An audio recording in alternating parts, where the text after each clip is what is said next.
زنشو.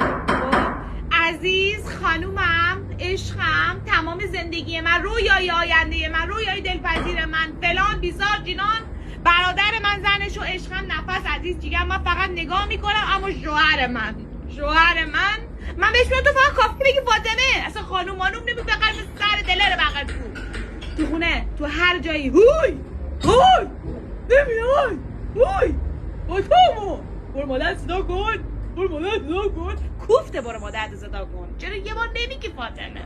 مثلا از غرورت کم میشه، غرور تو جریه دار میشه. اون وقت من مثلا صدا میکنم عزیز آقا فدات شم چی میخوای؟ میدونی چون خودش فرهنگ این چیزا رو نداره که وقتی من اینجوری صداش میکنم میگه چی میخوای؟